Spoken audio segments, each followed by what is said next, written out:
Dear students, in this class we are going to study the second part of social processes. This lesson includes the dissociative process, namely the conflict. Under this part I am going to explain to you the nature and types of conflict and also some definitions of conflict. Then the effects of conflict on society, and in the second half of the lesson I will be explaining to you few more processes like assimilation and accommodation, which are also important in sociology. Now, social processes part 2.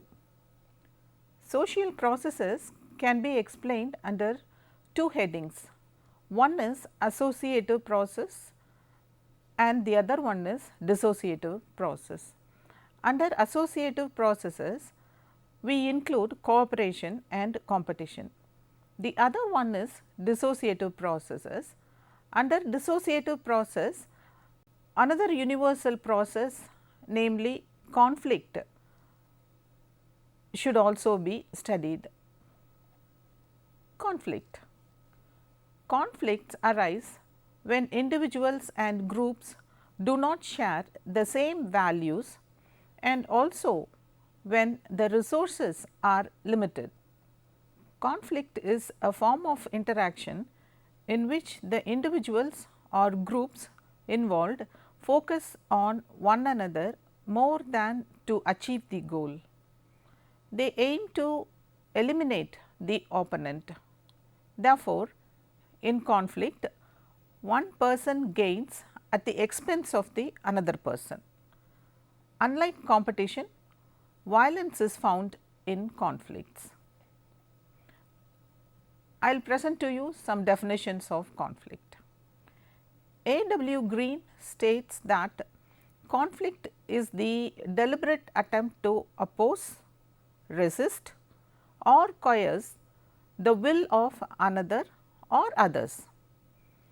The term conflict is defined by Gillen and Gillen as the social process in which individuals or groups seek their ends by directly challenging the antagonists by violence or threat of violence. What is the nature of conflict? I will give you some of the features of conflict. 1. Conflict between individuals or groups is found to be universal. Karl Marx has said that the hitherto existing human society is nothing but the history of class struggle. He emphasized the struggle between the two classes, the haves and the have-nots, which is a continuous process in a capitalist form of society. 2. Conflict is a conscious process because the groups involved in conflict are aware of their interests and the clash. Burgess has pointed out that conflicts always evoke the deepest emotions and strongest passions. 3. Conflict is not continuous like cooperation. It takes place occasionally. Continuous conflict might destroy the social life altogether. 4. Conflict defines the actual issue by bringing to light the problems in the group that were inert till then. 5. Conflict may be personal or impersonal. 6. The condition for the outburst of conflict is frustration and insecurity among people in the social setup. Next, we will see different types of conflict. Conflicts occurring in social life may be distinguished on the basis of their nature. They are as follows. The first one is personal or corporate conflict.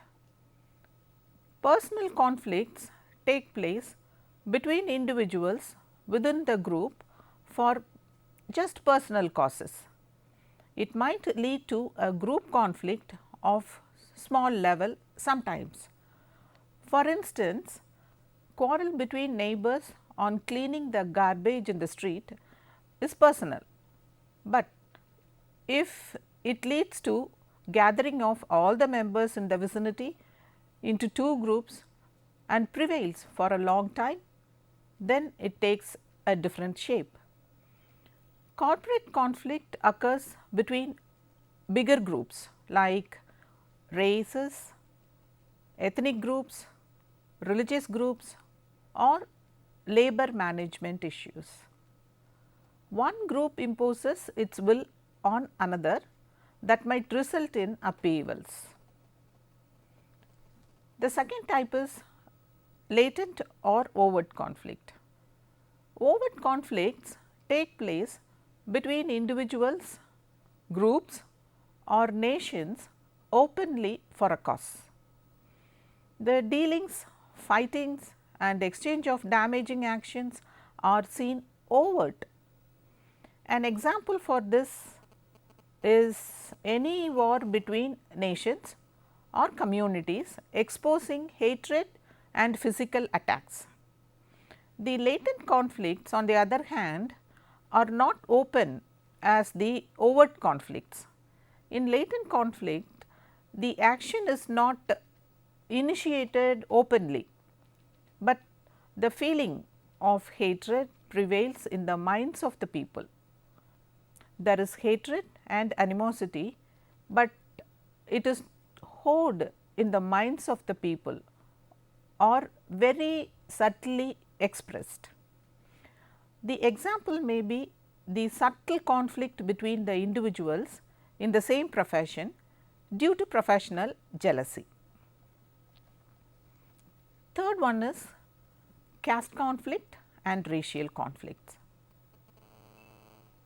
Whenever there is social division on the basis of superiority and inferiority in terms of status, the society is likely to face many conflicts.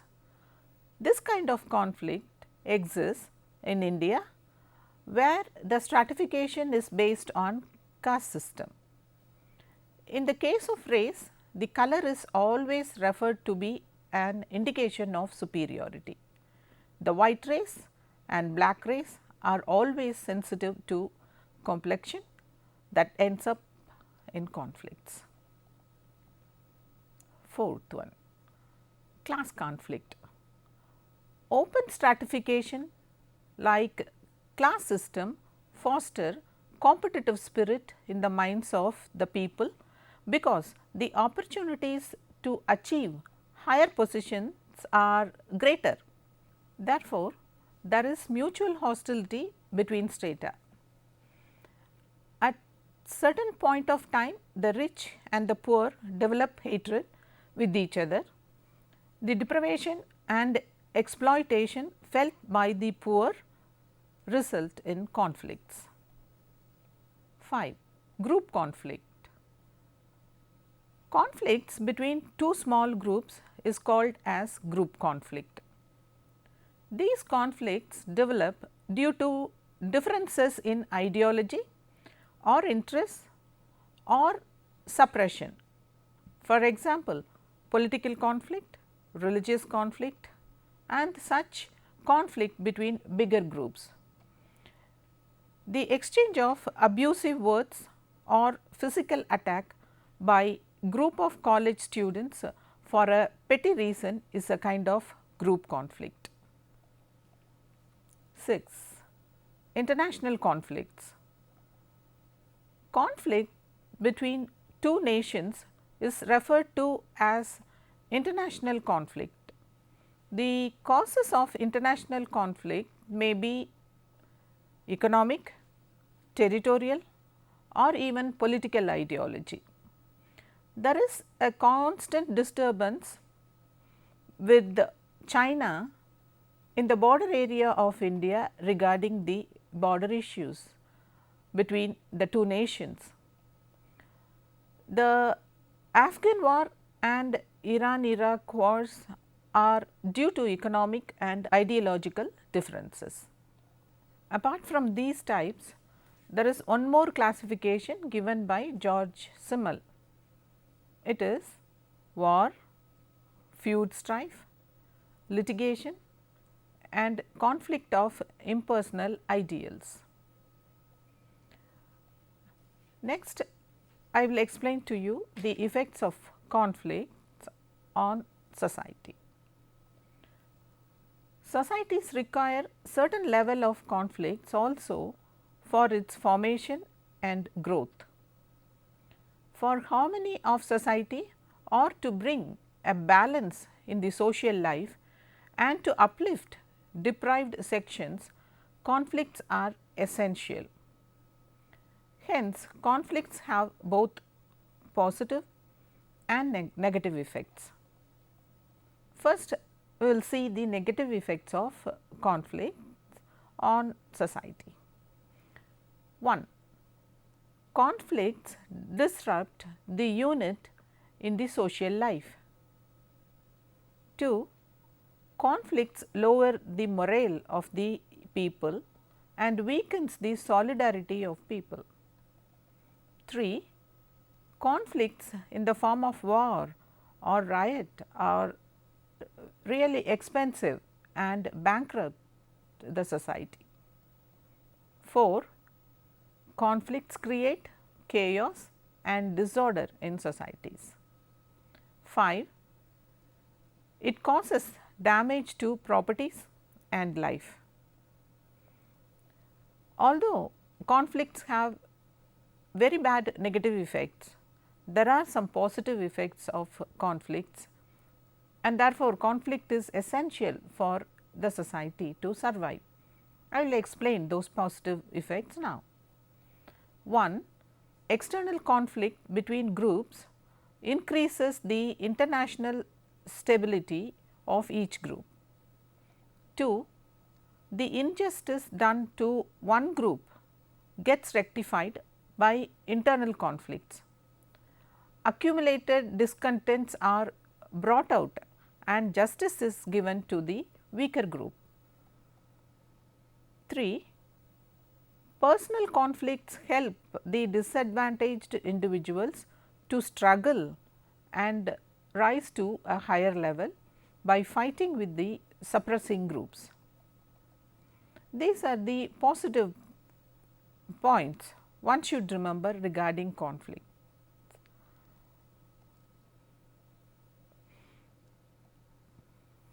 With this, I complete the dissociative process, namely conflict, and I explained to you the nature and also the effects of conflict, both positive and negative, on society. Apart from conflict, there are two more important processes that have to be understood under this title. The first one is accommodation. What is accommodation? Accommodation is another important social process. People get along with each other in spite of the differences they hold between themselves. Conflicts and opposing ideas cannot continue in the social life for long time because it will lead to social disruption. Accommodation is the essential kind of process because men with conflicting interests have to get friendly after some time.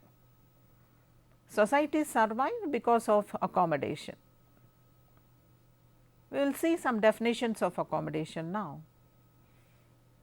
The term accommodation was first used by the psychologist Baldwin. He defines it as the acquired changes in the behavior of individuals which help them to adjust to their environment. According to Lundberg, the word accommodation has been used to designate the adjustment which people in groups make to relieve the fatigue and tension of competition and conflict. The characteristic of accommodation. 1. Accommodation is a process that is found in all social groups, hence it is universal. Accommodation is a continuous process that takes place throughout social life. Accommodation is the natural result of conflict. Conflicts cannot take place always, there should be some point and get accommodated. Fourth one, accommodation may be conscious or unconscious. Fifthly, the consequences of accommodation may vary with circumstances. It may put an end to conflict or postpone conflict or might create social distance among people. There are methods by which accommodation is made between groups. Jelen and Jelen have mentioned the following methods of adjustment, which is part of accommodation. They are yielding to coercion or coming to a compromise, or arbitration and conciliation, or toleration, or total conversion, or it could be sublimation or rationalization. These are the ways by which one would get accommodated with the other group. The other group may be conflicting with this group, but still either through coercion or by conversion or by yielding, the groups become accommodated to each other.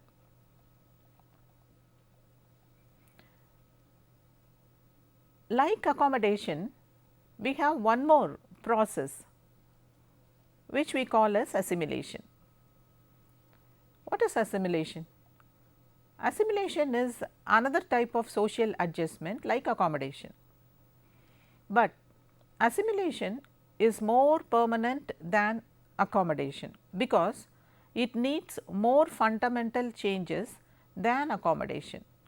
In the process of assimilation, two distinct groups not only share their culture by compromising, but they become almost indistinguishable. The definition of assimilation will give you a better idea about this process. Bogardes defines assimilation as a social process whereby attitudes of many persons are united and thus develop into a united group. According to Yang and Mag, assimilation is the fusion or blending of two previously distinct groups into one. There are some features of assimilation. Assimilation is not confined to a single field only. Generally, it is applicable to culture, but still the process takes place in religious field, political ideologies, or even in human development. Assimilation is a gradual process. It takes place very slowly when there is cultural contact. Assimilation is an unconscious process. People are not all the time conscious that they are learning the culture of another group. Very gradually, without making people conscious of it, the process takes place. Assimilation is a two-way process. Both the cultures should give some aspects of its culture and get certain other components of another culture. Next, I will explain to you the factors that help the cultures to assimilate. The first one is toleration. Assimilation could take place only if both the groups are tolerant to each other towards their cultural practices and ideas. When they come into contact, participate and share their culture, the dominant group should be tolerant to the minority group and accept them to assimilate. Otherwise, the contact will result in conflict. 2. Intermarriage. Intermarriage or mixing of blood through marriage is called amalgamation. Complete assimilation is possible only if biological fusion takes place. Hence, intermarriage is essential for full assimilation. 3.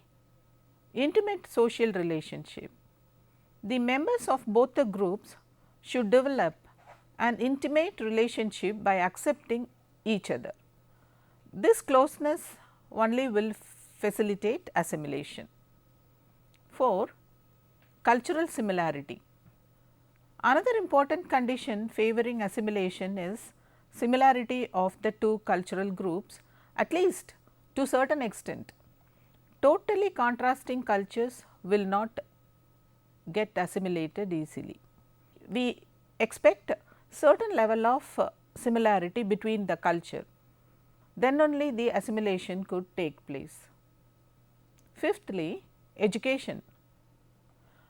Through education, people learn to accept and appreciate the cultural practices of other groups, and therefore, education helps in assimilation. 6. Equal social and economic opportunity. People of both the groups should possess equal access to socio-economic opportunities. Socially closed groups will not accept new culture and high status groups hesitate to move with poor economic groups to safeguard their prestige. Hence, equal socio-economic opportunity is required for assimilation. There are some factors which hinder assimilation process. I will explain them to you now. The first one is isolation. Without close contact and mingling, assimilation is not possible. If groups stay in isolation to protect their identity, they will have no chance to assimilate. 2. Physical or racial difference. Discrimination on the basis of color or physical characters will always prevent assimilation, because they are overt and could be seen all the time easily. So, they prevent assimilation to take place. For example, northeastern border people in India. Third one is prejudice. Highly prejudiced groups will not merge together. Their attitude towards the other group will restrict the merging of cultures. Prejudice hampers assimilation. What is prejudice here? Prejudice is a preconceived notion we develop towards another group or another culture even before we know it fully. It is a preconceived notion. A preconceived notion always prevents the process of assimilation to take place. Fourth one, dominance and subordination. the dominant attitude of one group and the submissive nature of another group is always a barrier for assimilation. The feeling of superiority and inferiority will prevent assimilation. Okay, students, I am sure that you have understood these important concepts, namely accommodation and assimilation, that are very interesting to study, and also the concept conflict, and you have understood its importance in the social life.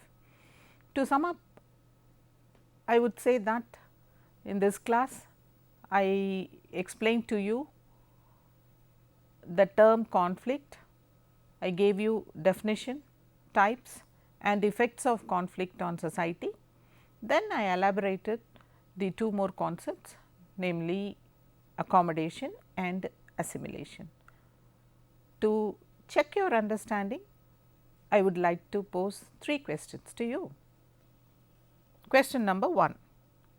What are the types and functions of conflict? 2. Bring out the factors that facilitate and hinder assimilation. 3. What is accommodation? Fine, students. With this I complete the 2 parts under social processes. In the next class, I will teach you few more interesting concepts in sociology. Till then, bye.